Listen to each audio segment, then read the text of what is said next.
ሰላም ተወዳጆች፣ ይህ ከባለፈው የቀጠለ ነው እና ያ ክርስቲያኖችና አይሁዶችን አትቃውሟቸው፣ እነርሱ ከኛ በላይ ስለ ነቢያት ያውቃሉ።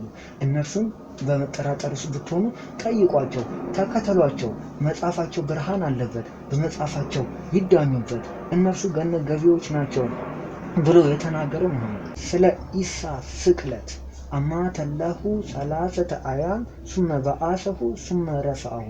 አላህ ኢሳን ለ3 ቀናት እንዲሞት አደረገው፣ ከዚያንም አነሳው፣ ከዚያንም አሳረገው ብሎ የተናገረ ሙሐመድ በሱራ 3:55 ላይ ዋብን ጠቅሶ የነገረን ሙሐመድ እንዲሁም ደግሞ ኢሳ እንደተሰቀለ ራሱ በሱራ ምዕራፍ 19 ቁጥር 33 ላይ ሰላሙን በእኔ ላይ ነው በተወለድኩ ጊዜ፣ በምሞትበት ጊዜ እናም ሕያው ሆኜ በምቀሰቀስበት ጊዜ ብሎ በመናገር ኢሳ በመጀመሪያ እንደሚወለድ ከዚያንም እንደሚሞት ከዚያንም ከሞት እንደሚነሳና እንደሚቀሰቀስ የነገረን ሙሐመድ እንዲሁም ደግሞ በሱራ 3:55 ላይ ኢኒ ሙተወፊክ ወራፊክ ኢለያ አላህ ኢሳን ምን ይለዋል? ኢስካለላሁ አላህ ኢሳን ምን ይለዋል? ኢሳ ሆይ ኢኒ ሙተወፊክ እንድትሞት አደርጋለሁ፣ ከዚያንም ደግሞ አነሳሃለሁ ብሎ የነገረለት ሙሐመድ እንዲሁም ደግሞ የኢሳን ስቅለት ብቻ ሳይሆን የኢሳን አምላክነት የሚያምነው ሙሐመድ በዚህ በሱራ ምዕራፍ 4 ቁጥር 171 ላይ እንደምንመለከተው አላህ ኢሳን ምን ይለዋል? ወከሊመቱሁ አልቃሃ ኢለ መርየም ይላል። መርየም ላይ የወረደ የአላህ ቃል ነው ይለዋል። መርየም ላይ የወረደ አላህ ቃል ነው ይለዋል እና እንዲህ በማለት ኢሳ ከመርየም ከመወለዱ አስቀድሞ እንደነበረ ያምን የነበረው ሙሐመድ የአላህ ቃል ሆኖ ሰማይና ምድር በአላህ ቃል ተፈጥረዋል። ነገር ግን ሰማይና ምድርን የአላህ ቃል አንላቸውም። የሚታየውና የማይታየው ሁሉ በአላህ ቃል ተፈጥረዋል። ነገር ግን እነሱን የአላህ ቃል ውጤት እንላቸዋለን እንጂ የአላህ ቃል አንላቸውም። ኢሳ ብቻ የአላህ ቃል በማለት ፈጣሪነቱን ያወጀው የተናገረው ሙሐመድ ይህ ብቻ አይደለም። በሱራ ምዕራፍ 3 ቁጥር 49 ላይ ኢሳ ፈጣሪ እንደሆነ ያምን የነበረው ሙሐመድ እኔ በማምንበት መጽሐፍ እፈጥራለሁ የሚለኝ አካል እርሱ ለእኔ ፈጣሪ ነው። ኢሳ ፈጣሪ እንደሆነ እራሱ ምን ብሎ ተናግሯል? እኔ እፈጥራለሁ ብሎ በሱራ ምዕራፍ 3:55 ላይ ተናግሯል። ይህንን የሚያምነው ሙሐመድ ምን ሆኖ ነው ከክርስቲያኖችና ከአይሁዶች ጋር ከትንሽ ቆይታ በኋላ ተቃራኒ የማድረግ ዘመቻን የከፈተው? ምን ሆኖ ነው? ምን ገጥሞት ነው ተቃራኒ የማድረግ ዘመቻን የከፈተው? ክርስቲያኖችና አይሁዶችን እንዲጠሉ ያደረገው ስንል ይሄ በዚህ በሱራ ምዕራፍ 2:111 ላይ ያለው ኃይለ ቃል ነው። በዚህ ሱራ ምዕራፍ 2:111 ላይ የምንረዳው ታሪክ ምንድን ነው? በግልጽ አይሁዶችና ክርስቲያኖች ሙሐመድን አንቀበልክም ይሉታል። ምን ይሉታል? ያው በግልጽ ማለት ነው። ክርስቲያኖችና አይሁዶች አንቀበልክም ይሉታል። እናም እዚህ ጋር ገነትም አይሁድን ራሱ እንደመሰከረው ማለት ነው። ገነትም አይሁድም ወይም ክርስቲያኖችን የሆነ ሰው እንጂ ሌላ አይገባባትም አሉ። ይህቺ ከንቱ ምኞታቸው ናት ይላል። ለሙሐመድ ክርስቲያኖችና አይሁዶች ቁርጥ የሆነ መልስ ነግረውታል። በቁርጥ ህሊና ቁርጥ የሆነ መልስ። እርሱ ምንድነው? ገነትን አንተ አትገባባትም፣ አይሁዶችና ክርስቲያኖች ናቸው እንጂ አንተ ፈጽሞ ልትገባባት አትችልም ብለውታል። ያ ሙሐመድን አናዶታል። ሙሐመድ ወዲያው ይሄ እንዳናደደው ክርስቲያኖች ቁርጥ የሆነ ህሊና እንደመለሱለትና ይህ እንዳናደደው የምንረዳው እዚህ ሱራ ምዕራፍ 2:111 ላይ እንደዛው ሱራ 2:116 ላይ ተቃራኒ ማድረግ ዘመቻ ማድረግ ይጀምራል ማለት ነው። እዚህ ጋር ምን ይላል? አላህ ልጅ አለው አሉ ከሚሉት ጥራት ተገባው እያለ ይናገራል። በዚህ በሱራ ምዕራፍ 9:28 ላይ ደግሞ አይሁዶች ኡዘይር ያላህ ልጅ ነው አሉ፣ ክርስቲያኖች ኢሳ ያላህ ልጅ ነው አሉ፣ አላህ ያጥፋቸው እያለ ተቃራኒ ማድረግ ዘመቻ መሐመድ ከፈተ ማለት ነው። እና ምክንያቱ ምንድነው? ባጭሩ አንቀበልም ስላሉት ነው። የመሐመድ የመጀመሪያ ዓላማ እኔ ለመካ ህዝብ ነው የተላኩት፣ ያወቃችሁት ነገር ነው እዚህ የመጣው ለኔ ወረደልኝ፣ እናንተ የምታውቁት ነገር ነው፣ በአረብኛ ሆኖ የምታውቁት ነገር ነው የመጣው፣ እንደዛ የሚል ነበር የመጀመሪያ ስብከቱ። እና ላሞግሳችሁ አሞግሱኝ፣ ልቀበላችሁ ተቀበሉኝ የሚል ነበረ። ለዚህ ነው በሱነን ኢብን ማጃ ላይ ባለፈው እንደተመለከትነው ገነት ገቢዎች ራሱ እንደሆኑ ክርስቲያኖች በ72 ቦታ እንደሚካፈሉና አንዱ ፓርት ገነት እንደሚገባ ኢብን ይናገር ነበር። እና ሙሐመድ አሁን ግን ምን አለ? አይሁዶችና ክርስቲያኖች ገነት አትገባትም አሉት። ይሁት እዚህ ጋር ምን አለ? በግልጽ ክርስቲያኖች ምን አሉት? ገነትም አይሁድም ወይም ክርስቲያኖች የሆነ ሰው እንጂ ሌላ አይገባባትም አሉ። ይህቺ ከንቱ ምኞታቸው ናት፣ እኛም እንገባባታለን ብሎ ይናገራል። ከዚያ ማለት ነው መሐመድ ምን ብሎ መከራከር ጀመረ? አይሁዶችና ክርስቲያኖችን ኖ እናንተ ብቻ አይደላችሁ የምትገቡት አይሁዶችና ክርስቲያኖች ሳይሆን እኛም እንገባለን ብሎ እንደዛ መከራከር ጀመረ ማለት ነው። ሶ ከዚህ በኋላ ነው መሐመድ እንግዲህ ማንኛውም ሰው አፍንጫውን ስትመቱት አይኑ ያለቅሳል። አንቀበልም ሲሉት ሪያክት ያደርጋልና መሐመድ ሪያክት ማድረግ ጀመረ። ይኸው 216 ላይ አላህ ልጅ አለው አሉ፣ ነገር ግን የለውም ብሎ እዚሁ ተቃራኒ ማድረግ ዘመቻ ክርስቲያኖችና አይሁዶች ላይ እንትን አለ። እዚህ ጋር እንደምንመለከተው ሱራ ምዕራፍ 9:28 ላይ አላህ ያጥፋቸው እያለ ክርስቲያኖችና አይሁዶችን መራገም ጀመረ። በሱራ ምዕራፍ 5:82 ላይ ደግሞ ስቴፉን ስንመለከት በመጀመሪያ ጠላትነት የከፈተው ከአይሁዶች ጋር ነው እና ምን እንዳል አይሁዶችን ለእነዚያ ላመኑት በጠላትነት ከሰዎች ሁሉ ይበልጥ የበረቱ ሆኖ በእርግጥ ታገኛለህ በማለት አይሁዶች ለሰዎች ሁሉ ጠላቶች እንደሆኑ እንደዛ በዛ መልክ መግለጽ ጀመረ። እነዚያም እኛ ክርስቲያኖች ያሉት ለእነዚያ ላመኑት በወዳጅነት በእርግጥ ይበልጥ የቀረቡ ሆኖ ታገኛለህ ይላል እና ቀስ በቀስ ነው በመጀመሪያ አይሁዶችን ላይ ነው ጥላቻን የከፈተው። በዛ ከአይሁዶች ጋርም ነበረ በዛን ዘመን በዛን ጊዜ ጦርነትን ያደርግ የነበረው ማለት ነው እና እነርሱም እንደ ክፉ ፍጥረታት አድርጎ ይስላቸው ነበረ። በዚህ በሱራ ምዕራፍ 242 ላይ መሐመድ ከሰዎች ቂሎቹ ከነዚያ በእርሷ ላይ ከነበሩባት ቂብላዎች ምን አዞራቸው ይላሉ ይላል። መሐመድ ምን አደረገ? አቅጣጫውንም ቀየረ። ድሮ ወደ ኢየሩሳሌም ነበረ የሚሰግደው። ከኢየሩሳሌም አቅጣጫውን ቀይሮ ወደ መስገድ ጀመረ፣ ወደ መካ መስገድ ጀመረ ማለት ነው። ሶ ተቃራኒ ማድረግ ዘመቻ መሐመድ ከፈተ ማለት ነው። አይሁዶችን ቂሎች እዚህ ጋር ይላቸዋል ማለት ነው። እንዲሁም ደግሞ መሐመድ ምን አደረገ? ሃይማኖትን ለመጀመሪያ ጊዜ ሃይማኖቱን አሳወቀ ማለት ነው። ድሮ ከእናንተ ጋር ያለው ከኔ ጋር የሚያረጋግጥ ነው ተቀበሉኝ እንደዛ ነበር። አትቃወሟቸው ክርስቲያኖችና አይሁዶችን እነርሱ መጽሐፋቸው ብርሃን አለበት እያለ ነበር የሚናገረው። ግን ለመጀመሪያ ጊዜ በመዲና ነው ሱራ ምዕራፍ 5:3 የወረደው በመዲና ለመጀመሪያ ጊዜ ሃይማኖትን አንቀበልም ሲሉት ሃይማኖትን ክሬት ማድረግ ጀመረ። ይኸው ዛሬ ይላል ይታያቸዋል።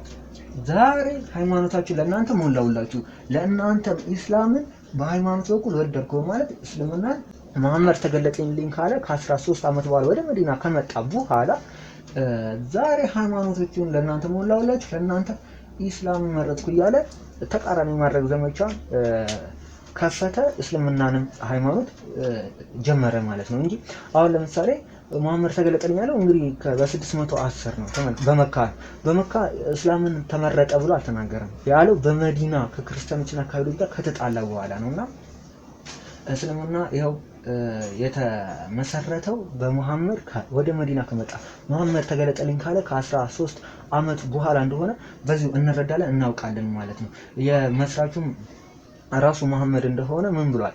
ኡሚርቱ አን አኩና አወለል ሙስሊሚን እኔ የመጀመሪያ ሙስሊም እሆን ዘንድ ታዘዝኩ በማለት መሐመድ የመጀመሪያ ሙስሊም እንደሆነ ተናግሯል። እንዲሁም ደግሞ ሌላው ተቃራኒ የማድረግ ዘመቻ መሐመድ እንደከፈተ የምናየው አይሁዶቹ ምን ይላቸዋል? ዝንጀሮዎች እያለ ይጠራቸው ነበር። ዝንጀሮች በጣም ጥላቻ እንዳለበት የምንረዳው ከአይሁዶች ጋር በጣም እንደጠላቸው ማለት ነው። ዝንጀሮች ሁኑ እያለ ይናገር ነበረ እና ተመልከቱ፣ ይሄ ዲሁማናይዜሽን ነው። ምንድነው እንትኑ በሱራ 268 ላይ ምንድነው ኢምፕሊኬሽኑ? የመሐመድ ግሩፕና የአይሁዶች ቡድን ይዋጋል እና የመሐመድ ተከታዮች አይሁዶችን የሚያስቧቸው እንደ ዝንጀሮ እንደሆኑ ነው። ምክንያቱም በቁርአን ላይ ዝንጀሮዎች እንደሆኑ ይናገራል እና በአይምሯቸው በመሐመድ ተከታዮች አይምሯቸው አይሁዶች እንደ ሰው ሳይሆን የሚታዩት እንደ ዝንጀሮ ነበር የሚታዩት። ምክንያቱም አላህ ዝንጀሮች ሁኑ ብሏቸዋል። ስለዚህ በዛ መልክ ነበረ ጦርነትን ሲያደርጉ የነበረው እንደ ዝንጀሮ ነው። ሰውን አንድ አይሁዳዊ ሲገል ዝንጀሮን እንደገደለ ያህል ነበረ የመሐመድ ተከታይ የሚሰማው ማለት ነው እና ይሄ ዲሁማናይዜሽን ይባላል። አንድን ሰው ለማጥቃት ሲፈለግ ክፉ ጭራቅ እርሱ ማስመሰልና ከዛ በኋላ ጭራቅን እንደገደለ አይነት እንዲሰማው ማድረግ ማለት ነው እና በዚህ መልክ ነበር ከአይሁዶችና ከክርስቲያኖች ጋር መሐመድ ይዋጋም የነበረው ተቃራኒ ማድረግ ዘመቻም የከፈተው ማለት ነው። በግልጽ የቃላትም የጦርነት የተቃራኒ ማድረግ ዘመቻ እንደከፈተ የምናውቀው በዚህ በሱራ ምዕራፍ 5899 ላይ ምን አለ? The Jews and the Christians do not dye their hairs, so you should do opposite of what they do ይላል። አይሁዶችና ክርስቲያኖች ጸጉራቸውን ስለማይቀቡ አለ እናንተ በመቀባት ተለዩ አለ። አይሁዶችና ክርስቲያኖች ጸጉራቸውን ስለማይቀቡ እናንተ በመቀባት ተለዩ በማለት ከክርስቲያኖችና ከአይሁዶች ጋር ተቃራኒ የማድረግ ዘመቻን ከፈተ ማለት ነው። እንዲሁም ደግሞ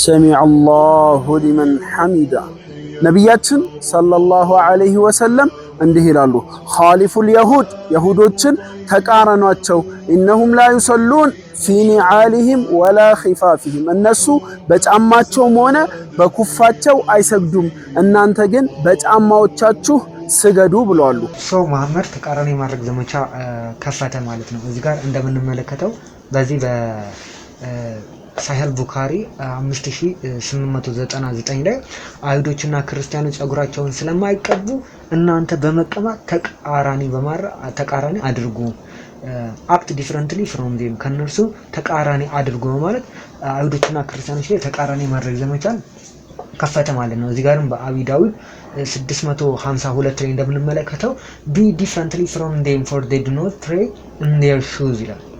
እነርሱ አይሁዶችና ክርስቲያኖች ያለ ጫማቸውን አውልቀው ስለሚሰግዱ ስለሚጸልዩ እናንተ ተቃራኒ አድርጉ ከነርሱ ተቃራኒ በማድረግ ጫማችሁን አድርጉ በማለት ተቃራኒ የማድረግ ዘመቻ ከፈተ ማለት ነው። ጀስት ላይክ የህፃን ጨዋታ ማለት ይቻላል። ሌላው በዚህ በአቢ ዳውድ 3176 ላይ ማለት ነው ምን ይላል? when the prophet heard that the Jews sat down when someone dead he said do not do that act differently from them የአንድ ሰው ሞቶ የጸሎት ፕሮግራም እየተካሄደ ያለ እንትኖች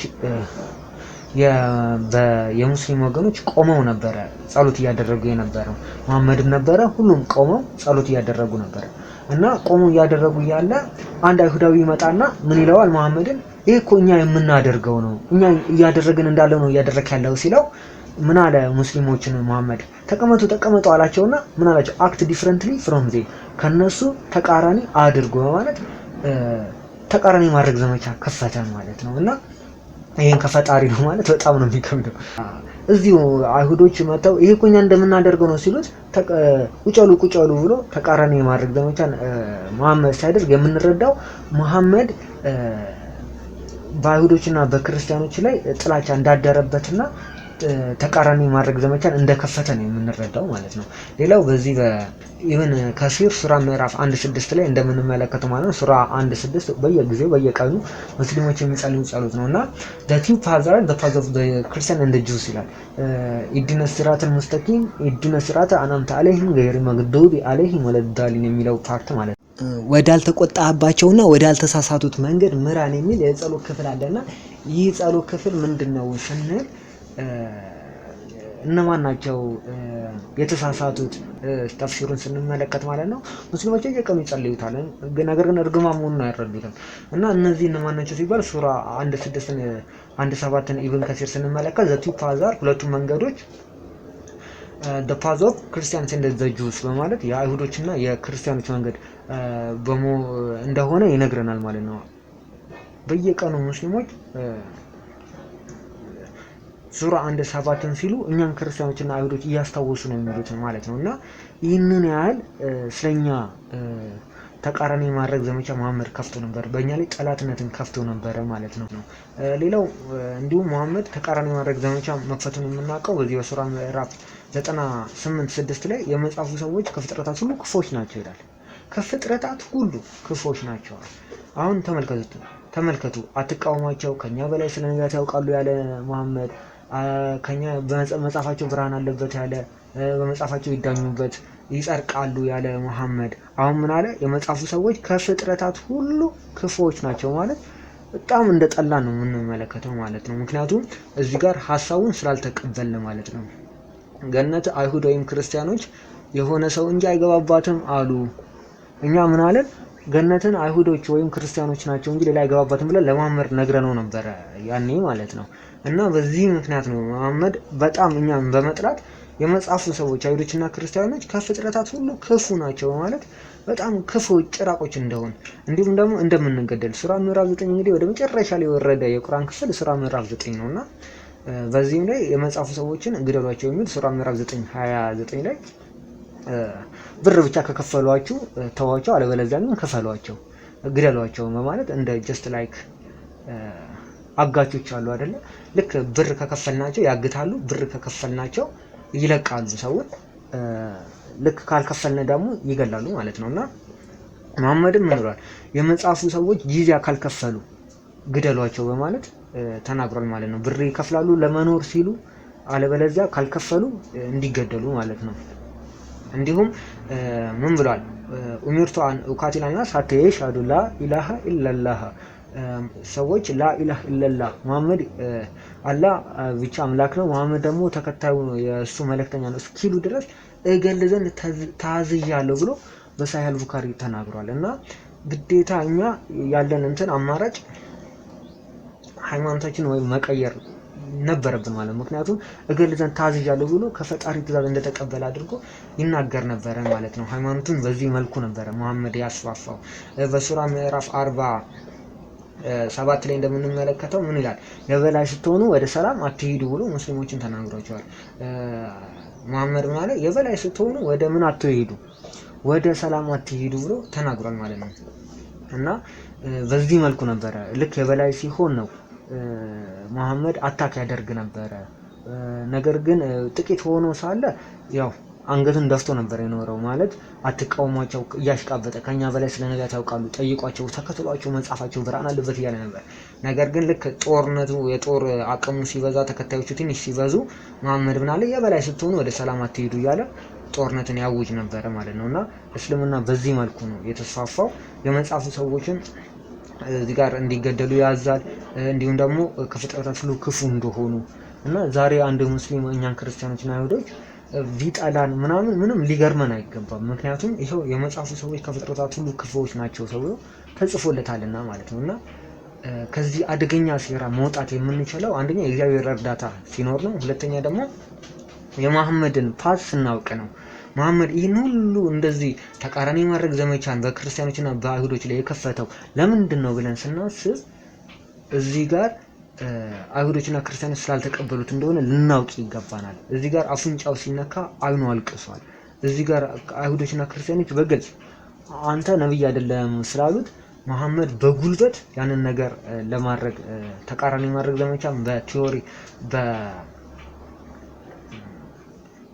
በቃልም ተቃራኒ ማድረግ ዘመቻ በቃል አከፈተ። እዚህ ጋር እንደተመለከትነው እንዲሁም ደግሞ በጉልበት ደግሞ አይሁዶችና ክርስቲያኖች እንደሚገደሉ መሐመድ ሰዎች ሁሉ ላኢላሃ ኢለላህ ከአላህ በቀር አምላክ የለም መሐመድ ያለ መልእክተኛ ነው እስኪሉ ድረስ እገል ዘንድ ታዘዝኩ ማለት ክርስቲያኖችና አይሁዶችን እንደዛ ያሰቃያቸው እንደነበረ እንረዳለን። የእስልምና የተስፋፋው እዚህ የደረሰው እንደዚህ ነው።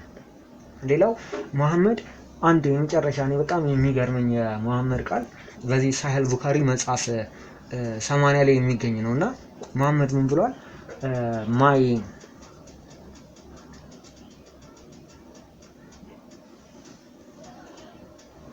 My life food is under the shade of the sword. If anyone disobey my commandment,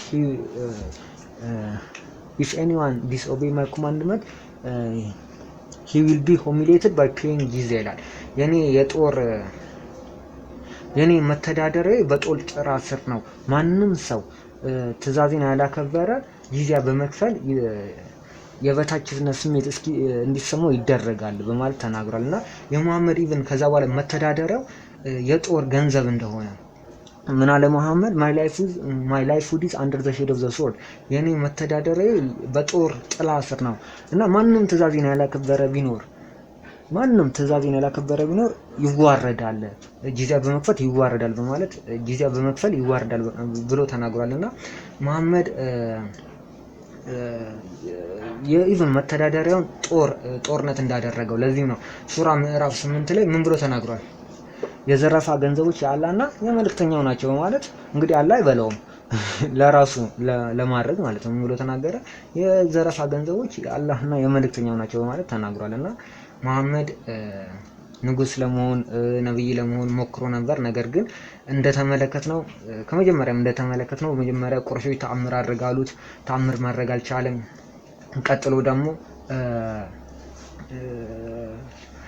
ኑ እንስማማ እናንተ ከተስማማን አላቸው ቁረሾችን ከተስማማን አይሁዶችና አረብ ያሉት በጠቅላላ ግብር ለኛ ይከፍላሉ አላቸው።